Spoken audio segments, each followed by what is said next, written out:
এরপরেই ওই লোকটা আমাকে বলল, আমি তোমাকে এখানে আসতে বারণ করছিলাম তো, তুমি এখানে এসেছো কেন? ওই লোকটা পেছনের দিকে মাথা ঘোরাতেই আমি দেখি ওটা আমার দাদু, আর ওর মুখটা খুব বিভৎস হয়ে আছে। হ্যালো বন্ধুরা, আশা করি সবাই ভালো আছেন, সুস্থ আছেন। আজকে আপনাদের সাথে ঘটনা শেয়ার করেছেন কল্যাণী থেকে অভিষ দত্ত। প্রথমে তো দাদাকে ধন্যবাদ জানাই আমাদের সাথে ঘটনাটি শেয়ার করার জন্য। তো চলুন অভিষবাবু কি বলছেন শুনি।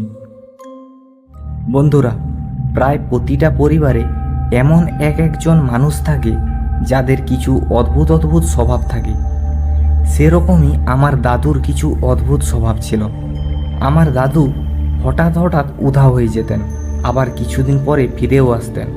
আর যখন ফিরে আসতেন তখন প্রায় সময় ওনার হাতে পায়ে কাটা ছেঁড়ার দাগ দেখা যেত। কিন্তু কিসের জন্য ওনার হাতে পায়ে এমন দাগ হতো তার উত্তর উনি দিতেন না। এই রকম স্বভাবের সাথে সাথে আর একটা রহস্যময় জিনিস ছিল ওনার রুম, যেখানে উনি কাউকে ঢুকতে দিতেন না, এমনকি নিজের রুম নিজেই পরিষ্কার করতেন।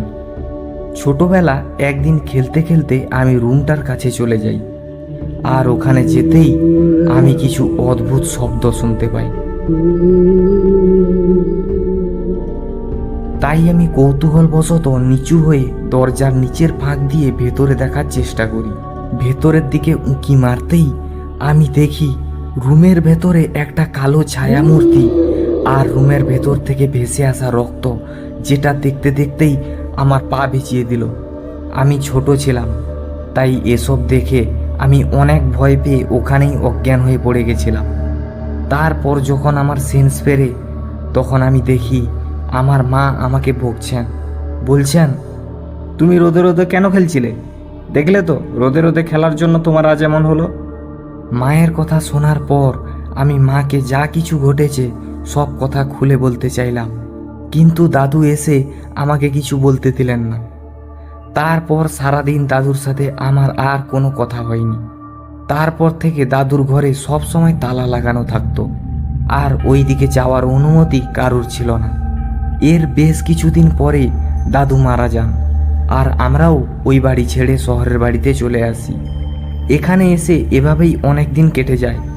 আমিও কলেজ যেতে শুরু করছিলাম, বাবার কাজও খুব ভালো চলছিল। বলা যেতে পারে সব মিলিয়ে আমরা খুব ভালোই ছিলাম। তারপর একদিন বাবা আমাকে হঠাৎ বললেন, জমি সংক্রান্ত কিছু কাজের জন্য আমাদের সবাইকে পুরানো বাড়িতে যেতে হবে। তাই আমরা তার পরের দিন রওনা হই পুরানো বাড়ির উদ্দেশ্যে। প্রায় 10 বছর পরে আসার পরও আমি দেখলাম দাদুর রুমের দিকে যাওয়ার সাহস কেউ করে উঠতে পারছিলেন না। কিন্তু ছোটবেলা থেকে ওই রুমের প্রতি আমার কৌতূহল থাকার কারণে আমি একটা হাতুড়ি দিয়ে তালাটা ভেঙে ফেলি। আর তালাটা ভাঙার পর আমার যেমন আনন্দ হয় তেমনি একটু ভয়ও করতে থাকে।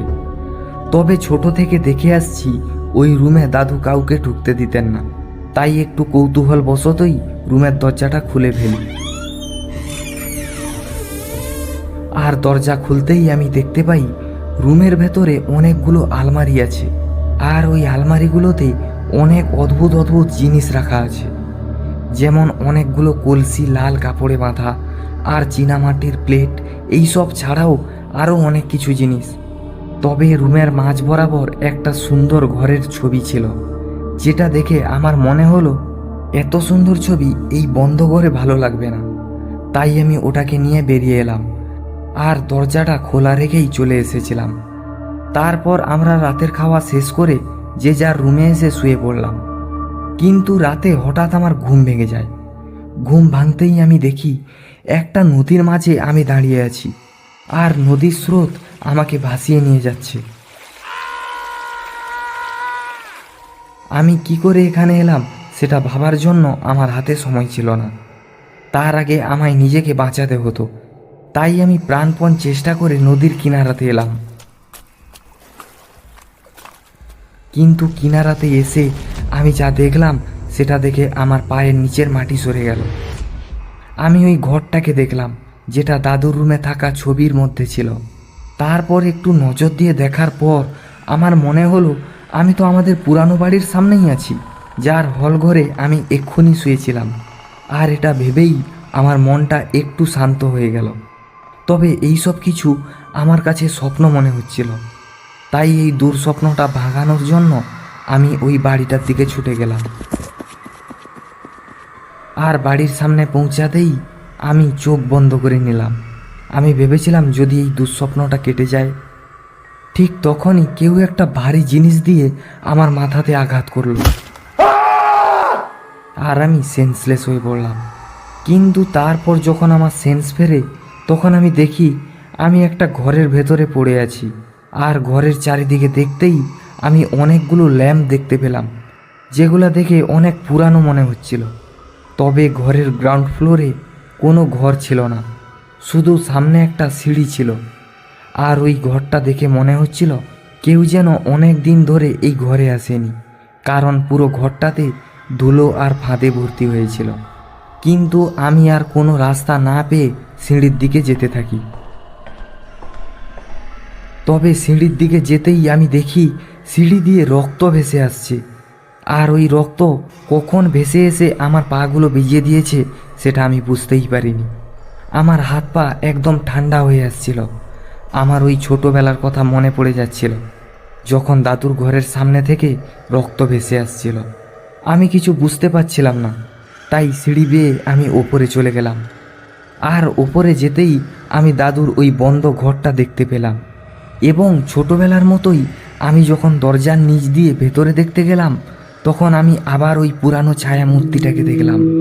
আর তখনও ওই রুম থেকে অদ্ভুত আওয়াজ আসছিল।